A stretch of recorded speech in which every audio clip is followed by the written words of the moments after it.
오후 찬양 예배에 오신 모든 교우님들을 환영합니다.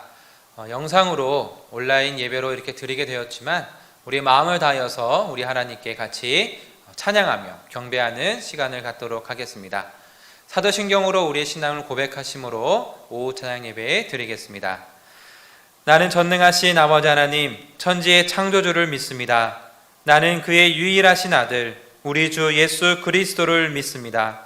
그는 성령으로 잉태되어 동정녀 마리아에게서 나시고 본디오 빌라도에게 고난을 받아 십자가에 못 박혀 죽으시고 장사된 지 사흘 만에 죽은 자 가운데서 다시 살아나셨으며 하늘에 오르시어 전능하신 아버지 하나님 우편에 앉아 계시다가 거기로부터 살아있는 자와 죽은 자를 심판하러 오십니다. 나는 성령을 믿으며 거룩한 공교회와 성도의 교제와 죄를 용서받는 것과 몸의 부활과 영생을 믿습니다. 아멘. 이 시간 찬송가 449장 영상을 통해서 함께 찬양하겠습니다.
사랑과 은혜가 풍성하신 하나님 아버지, 거룩한 주일날 하나님을 예배하게 하시니 감사를 드립니다. 제한된 일상 속에서 저희들을 주님의 잔으로 눈동자같이 지켜주시고 주님을 바라보게 하시니 감사를 드립니다. 오늘도 찬양 예배의 자리로 불러주신 주님께 감사와 찬양과 영광을 올려드립니다. 은혜의 하나님, 오늘 저희들이 예수님의 십자가 공로를 힘입어 이 예배에 나왔지만 저희들의 모습은 심히 아름답지 못한 것들로 가득 차 있음을 고백하지 않을 수 없습니다. 늘 마음에 죄와 욕심을 담고 제 주장만 앞세워 삶을 살았고 세상의 죄와 하나님을 잃고 살아온 저희들입니다. 주님을 대하기에 너무나 부끄러워싸우니 저희를 긍휼히 여기사 용서하여 주시옵소서. 사랑의 하나님, 하나님이 거룩하신 은혜로 사회적 거리두기가 2단계로 완화되었습니다. 그러나 아직 정상적인 주일 예배를 드리지 못하고 있사오니 하루속히 온전한 예배를 드릴 수 있도록 인도하여 주시옵소서. 코로나 바이러스로 인해 하루하루 힘들게 살아가는 주님의 백성들을 긍휼히 여겨 주시옵소서. 이 재앙이 속히 멈추게 하셔서 일상의 생활을 누리게 하시고 확진자를 회복시켜 주시고 고통받는 가족들을 위하여 주시옵소서. 삶의 기반이 무너져 내린 이웃들과 고생하는 의료진과 몸을 아끼지 않고 수고하는 봉사자들을 붙들어 주시옵소서. 주님, 속히 치료제와 백신이 개발되어 모든 사람이 치료되어 일상이 정상적으로 되돌아가게 하여 주시옵소서. 은혜의 하나님, 우리 삼성교에서 이번에 항종 재직직을 선출하고 피택자 교육을 받게 하심에 감사드립니다. 피택자 모두가 교회를 내몬같이 성도를 가족같이 여기며 모든 일에 앞장서서 누구보다 먼저 손 내밀고 먼저 다가가고 먼저 대화하며 소통과 기도로 본을 보이는 임직자들이 되게 하여 주시옵소서. 그리하여 우리 삼성교회가 사랑이 가득한 교회, 은혜가 넘치는 교회, 하나님의 영광이 충만한 교회, 하나님의 복이 넘치는 교회가 되게 하여 주시옵소서. 항상 말씀으로 저희를 세워주시고 양육하시는 담임 목사님께 큰 능력을 주셔서 전하시는 말씀 한 절 한 절이 우리에게 불과 같은 말씀, 생수 같은 말씀, 살아 역사하는 능력 있는 말씀이 되게 하여 주시옵소서. 말씀을 전하시는 목사님께 성령의 능력을 주셔서 하나님의 일을 감당하기에 부족함 없이 있도록 하여 역사하여 주시옵소서. 기도하는 한 사람 한 사람이 모두를 기억하여 주셔서 그들이 주님께 드리는 기도의 소원을 들어주시고 모든 문제를 해결하여 주시옵소서. 거룩하신 예수님의 이름으로 기도드리옵나이다. 아멘. 교회 소식입니다.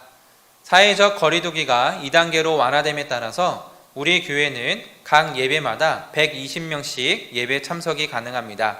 최대한 많은 교우님들이 현장 예배에 오시도록 주일 1부에서 4부까지 담임 목사님께서 말씀을 전해 주십니다. 항존 재직들께서는 대면 예배에 적극 참여해 주시기를 바라며 온전한 예배의 회복을 위해서 많은 교우님들의 기도 부탁드립니다.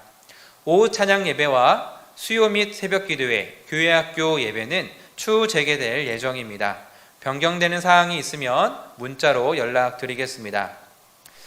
온라인 성경 통독과 기도 운동이 진행 중에 있습니다. 많은 분들이 참여 중에 있지만 아직 시작을 하지 못하시거나 또한 아직 참여를 하지 못하셨다면 목장 리더를 통하여서 신청해 주시고 또한 시작해 주시기를 부탁드립니다.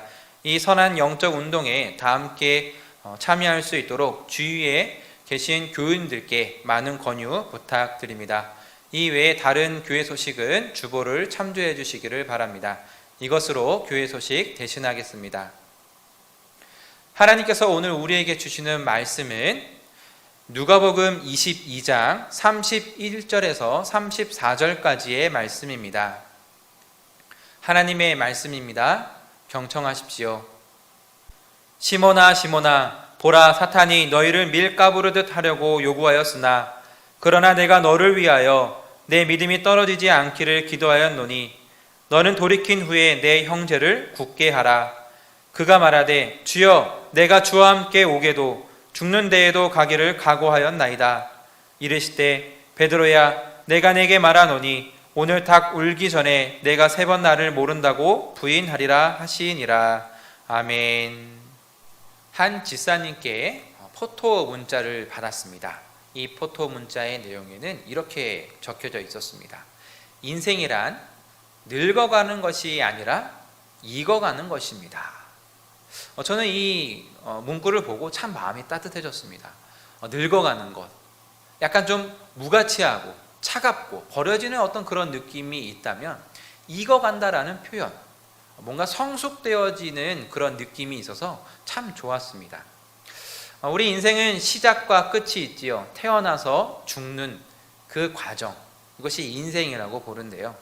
이 인생 과정에는 수많은 성장 과정이 있습니다. 한 나무에서 열매를 맺기 위해서는 많은 과정들이 있죠. 때로는 뜨거운 햇볕이 팍 내리쬐기도 하고요.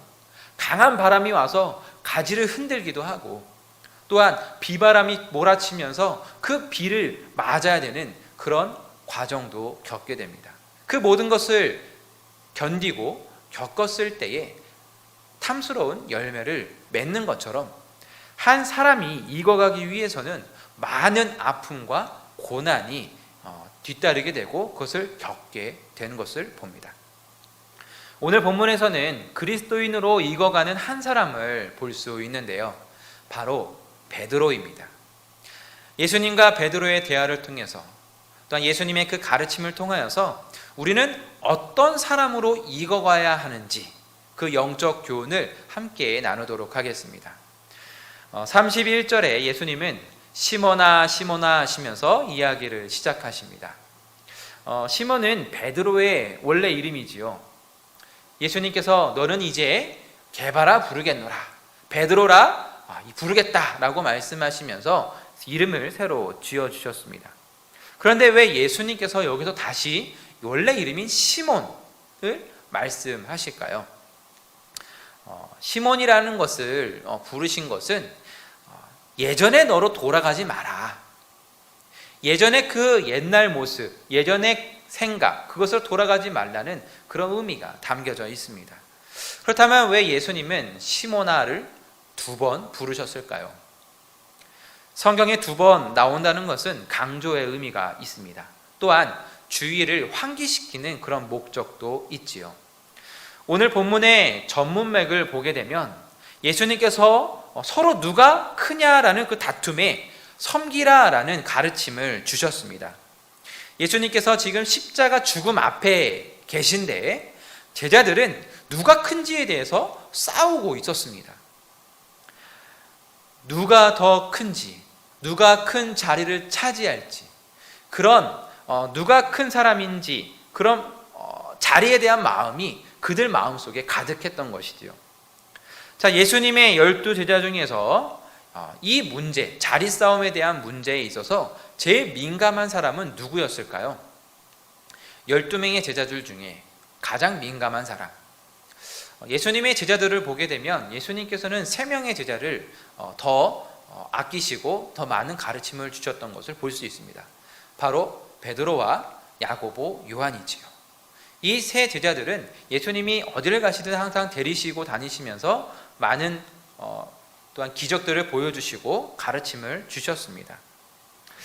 야고보와 요한은 예수님께 가서 이렇게 얘기했던 적이 있어요. 예수님이 왕이 되셨을 때에, 예수님이 높은 자리에 올라가셨을 때에 우리를 좌우편에 앉게 해주십시오. 그런 이야기를 했을 때 또 제자들이 막 분을 일으키면서 싸웠던 적이 있었습니다.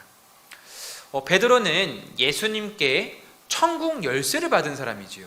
주는 그리스도시요 살아계신 하나님의 아들이십니다 라고 고백한 이후에 예수님은 베드로에게 내가 너에게 천국 열쇠를 주겠다. 제자들끼리 알고 있었습니다. 수제자, 예수님의 수제자는 베드로다. 베드로는 자신이 높은 자리를 차지할 것임을 알고 있었고 그렇게 생각을 하고 있었고 또한 이 자리 다툼 문제에 있어서 민감해 했습니다. 그래서 예수님은 베드로를, 제자들이 다 있었지만 베드로를, 제일 심했던 베드로를 부르시면서 너는 그렇게 하면 안 된다라고 말씀하신 것이죠. 예수님의 말씀입니다. 31절 32절 말씀.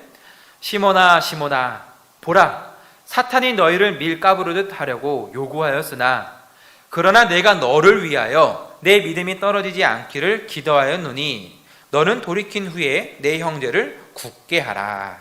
아멘. 자, 지금 현재 어떤 상황인가요? 사탄이 등장합니다. 사탄이 요구를 해요. 어떤 요구를요? 제자들을 밀 까부르듯 할 수 있도록 허락해 주십시오. 그렇게 요구했다라는 거예요. 사탄의 요구를 보니까 욥기가 생각나지요. 하나님 앞에 불려온 사탄이 욥을 향하여서 이렇게 시험할 수 있도록 허락을 구합니다. 욥이 하나님의 은혜를 받아서 저렇게 잘 섬기는 겁니다. 제가 시험하면, 유혹하면 바로 하나님을 버리고 하나님을 생각하지 않을 것입니다. 그런 장면을 우리는 떠올릴 수 있습니다. 마찬가지로 여기서도 사탄은 제자들을 유혹할 수 있도록 요구하였습니다. 밀을 까부르듯 한다는 것, 밀 까부르듯 한다. 이것은 체질한다는 뜻인데요. 우리 알곡과 쭉정이를 이렇게 구별할 때 체질한다라고 말하지요. 그 체질하는 것과 같이 제자들에게 내적 동요를 일으켜서 그들의 믿음을 시험하는 것을 말합니다. 사탄은 유혹하는 그런 존재예요. 유혹해서 넘어뜨리는 것, 하나님과 멀어지도록 하는 것, 그것이 사탄이 하는 일이지요. 그러나 예수님은 어떤 분이신가요? 오늘 말씀을 보게 되면 우리를 위해 중보하시는 분임을 보게 됩니다.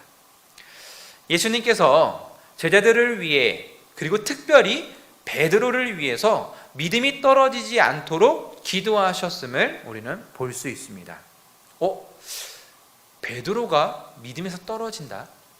예수님의 수제자였고 예수님을 따라다니면서 많은 가르침을 받았는데 어떻게 예수님의 수제자 베드로가 믿음에서 떨어질 수 있는가? 여기서 말하는 떨어진다는 말의 의미는 해와 달이 그 빛을 잃어서 약해져 어두워지는 것처럼 베드로의 믿음이 점점 약해져 사라져 버리는 것을 뜻합니다. 베드로의 믿음이 사라진다. 어떻게 그럴 수 있을까요? 베드로는 예수님께 이렇게 말했습니다. 33절인데요. 그가 말하되 주여 내가 주와 함께 오게도 죽는 데에도 가기를 각오하였나이다. 예수님과 함께라면 감옥에도 갈 수 있고 죽음의 자리라도 가겠습니다. 저는 이미 그렇게 결단하였습니다. 당당하게 말하는 모습을 볼 수 있지요. 그런데 우리가 알다시피 베드로는 예수님을 모른다고 부인합니다. 수제자였던 3년 동안 예수님을 따라다니면서 배웠고 예수님에 대한 믿음, 하나님에 대한 믿음이 성장한 사람인 베드로가 예수님을 모른다고 부인하였던 것을 우리는 압니다. 하물며 우리는 어떨까요? 우리 역시 사탄에 의해서 믿음이 사라져 버릴 수도 있습니다. 고린도전서 10장 12절 말씀에서는 이렇게 말합니다. 그런즉 선줄로 생각하는 자는 넘어질까 조심하라. 아멘. 우리는 연약한 인간입니다. 아주 사소한 것에도 넘어질 수 있는, 그 믿음을 잃어버릴 수 있는 그런 존재이지요. 아담과 하와를 생각해 보면 선악을 알게 하는 나무의 열매를 먹게 되지요. 분명히 하나님께서 야, 다 먹어도 되는데 저건 먹지 마 말씀을 하셨는데 우리 연약한 인간은 그것을 먹어버리게 됩니다. 모세도 화를 내므로 가나안 땅에 들어가지 못했습니다. 그 위대한 다윗도 성욕을 이기지 못하고 넘어졌습니다. 성경의 인물들을 보면 하나같이 하나님의 그 위대한 능력을 소유했었지만 참 나약한 인간임을 보게 됩니다. 하물며 우리는 어떨까요? 별반 다르지 않습니다. 그러나 우리에게 소망이 있는 것은 우리를 위해 중보하시는 예수님이 계시다는 사실입니다. 내가 너를 위하여 내 믿음이 떨어지지 않기를 기도하였노니, 너의 믿음이 떨어지지 않도록 내가 기도했다라고 예수님은 말씀하셨습니다. 참 감사하지요. 사탄의 권세는 하나님 아래 있음을 볼 수 있습니다. 하나님께서 우리의 믿음이 떨어지지 않도록 붙잡고 계시다면, 예수님이 우리를 위해서 중보하고 계시다면 우리는 넘어지더라도 다시 일어설 수 있음을 볼 수 있습니다. 우리를 위하여 기도하시는 예수님께 감사해야 되는 이유가 여기에 있습니다. 예수님께 늘 감사하며 살아가는 우리가 되기를 간절히 축복합니다. 그리고 예수님은 베드로에게 사명 한 가지를 주시는데요. 너는 돌이킨 후에 내 형제를 굳게 하라. 예수님을 모른다고 부인하지만 회개하고 돌아온 후에 너가 할 일이 있는데 바로 너의 형제들을 굳게 하는 것입니다. 너의 형제들, 제자들을 굳게 하라. 믿음으로 굳건케 하라라고 예수님은 말씀해 주세요. 스승인 예수님의 죽음은 제자들에게는 아주 큰 충격이었습니다. 이 사건은 그들의 믿음을 와르르 무너뜨리기에 충분했지요. 마가복음 14장 50절 말씀을 보게 되면 제자들은 예수님을 버리고 다 도망가 버립니다. 예수님에 대한 믿음이 한순간에 사라지게 한 사건이지요. 이후 자신들의 행동에 얼마나 후회를 했을까요? 예수님이 잡히시자 도망가 버렸던 자신들의 그 행동, 그 모습에 자괴감에 빠졌을 것입니다. 스승을 지키지도 못한 죄송한 마음과 예수님을 저버렸다는 마음에 그들은 고통스러웠을 것입니다. 그러다가 점점 시간이 지나가면서 예수님에 대한 믿음도 사그러져 버릴 그럴 위기에 처해 있었지요. 예수님은 제자들의 그런 상황을 다 알고 계셨습니다. 그래서 베드로에게 한 가지 사명을 주신 것이지요. 내 형제를 굳게 하라. 예수님의 제자 훈련 계획이 여기에 드러납니다. 예수님은 한 제자를 세우시고 그 제자를 통하여서 연약한 사람들을 세우는 것, 믿음이 연약한 사람들을 세우는 것, 바로 예수님의 전도 방법이었음을 볼 수 있습니다. 예수님은 부활 후에 제자들을 만나십니다. 그들을 만나 주셨다라는 것은 그들을 회복시켜 주시고자 한다는 의미가 있지요. 예수님과의 관계 회복, 이것은 바로 예수님을 향한 믿음의 회복을 말합니다. 특히 예수님은 갈릴리에서 물고기를 잡고 있던 베드로를 만나셔서 이렇게 물으셨지요. 네가 나를 사랑하느냐? 네가 나를 사랑하느냐? 네가 나를 사랑하느냐? 내 양을 먹이라. 예수님은 베드로를 만나셔서 그 사랑의 관계를 다시 한번 정립하시고 베드로에게 사명을 다시 한번 알려주십니다. 내 양을 먹이라. 네 형제들을 굳건하게 하고 나를 믿는 사람들이 실족하지 않도록 그들을 세워라. 그들에게 먹여서 영의 양식을 먹여서 살려라. 믿음에 굳건하게 설 수 있도록 해야 된다. 예수님은 베드로에게 말씀해 주셨습니다.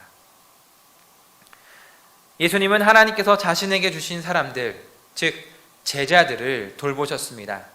사탄의 유혹에 넘어져 믿음이 떨어지지 않도록 기도하셨습니다. 우리는 오늘 본문을 통하여서 인간은 참 나약한 존재임을 다시 한번 보게 됩니다. 믿음 생활이 오래되었고 성경도 아주 많이 읽었고 묵상하고 기도했던 사람이더라도 사탄에 공격한다면, 사탄이 우리를 유혹한다면 단 한순간에 넘어질 수 있는 존재이지요. 목사인 저도 포함됩니다. 참 많이 공부하였고 또한 성경도 많이 안다고 하지만 사탄이 저를 유혹하고 넘어뜨리고자 작심하면 한 번에 떨어질 수 있는 그런 존재가 바로 저입니다. 그래서 우리는 예수님을 붙잡고 살아야 합니다. 우리를 중보하시는 그 예수님을 바라보면서 그 예수님을 붙잡고 매일매일 매 순간을 살아가야 하죠. 그래야 우리는 그 사탄의 공격에 무너지지 않을 수 있습니다. 그리고 예수님의 전도 방법을 본받아서 우리에게 주신 형제를 굳게 해야 함을 보게 됩니다. 나무가 땅에 확고히 뿌리 박혀 있어 흔들리지 않듯이 그들의 믿음이 예수님께 뿌리 박혀 있어서 흔들리지 않도록 우리의 형제를 돌봐야 합니다. 우리의 신앙 성숙도를 돌아보시고 아직 믿음이 굳건하지 못하시다면 예수님께 더욱 나아가셔서 예수님, 저의 믿음을 굳게 해 주십시오. 예수님을 향한 그 믿음이 확고히 뿌리박게 해 주십시오. 그리하여서 다른 형제들을 돌볼 수 있는 그런 존재가 되기를, 그리스도인 되기를 원합니다. 이렇게 기도해야 할 것입니다. 흔들리는 믿음이라면 열매가 익어가듯이 우리의 믿음이 성숙해지는 시간임을 받아들이고, 초대교회의 사도 베드로도 그런 성숙의 과정을 겪었던 것을 기억하시면서 더욱 예수님을 바라보며 나아가시길 바랍니다. 또한 믿음이 굳건하시다면 믿음이 연약한 형제를 도와서 하나님을 향한 믿음이 생길 수 있도록 그들을 도와야 하겠습니다. 하나님의 전도 방법은 한 사람을 세우셔서 다른 사람을 굳건하게 하시는 것, 그것이 하나님께서 이 세상에 복음을 선포하시고 또한 하나님의 나라가 확장되는 그런 전도 방법임을 우리는 기억해야 합니다. 하나님은 우리가 성숙한 제자가 되어서 다른 사람을 믿음의 사람으로 세우시기를 원하십니다. 성숙한 제자가 되어 하나님의 역사에 쓰임받는, 하나님의 도구로 쓰임받는 그런 하나님의 자녀가 되시기를 소망합니다. 기도하겠습니다. 하나님, 베드로의 모습을 통하여서 또한 예수님의 말씀을 통하여서 우리가 어떤 사람이 되어야 되는지를 보았습니다. 성숙한 제자가 되어 다른 사람을 세우고 굳건하게 하는 그런 하나님의 자녀 되게 하여 주시옵소서. 예수님의 제자는 다른 사람을 세우는 사람임을 보았습니다. 하나님, 저의 신앙이 더욱 성숙되어지고 다른 사람을 세우는 하나님의 도구로 우리를 사용하여 주시옵소서. 감사드리며 예수님의 이름으로 기도드립니다. 아멘. 찬송가 469장 말씀을 생각하면서 함께 영상을 통해 찬양하겠습니다.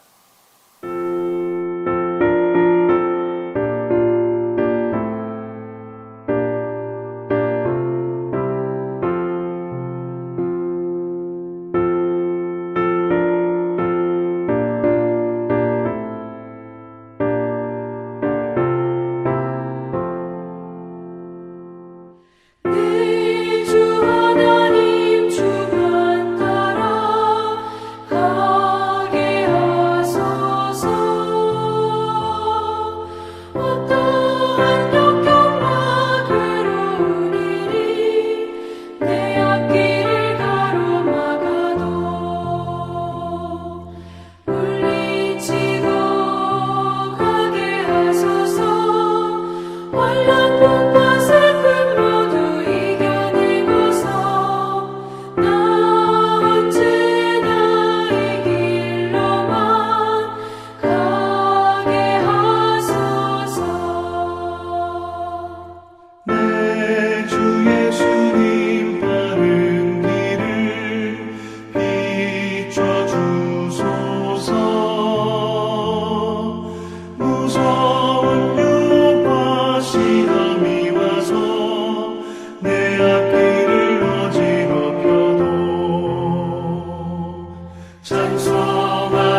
축도하고 예배 마치겠습니다. 지금은 주 예수 그리스도의 은혜와 하나님의 끝없는 사랑하심과 성령님의 임재하심이 예수님을 늘 바라보며 우리 형제의 신앙을 굳건케 하기로 결단하는 우리 삼성교회 위에 그리고 각 가정 위에 지금부터 영원토록 함께 하시기를 간절히 축원하옵나이다. 아멘.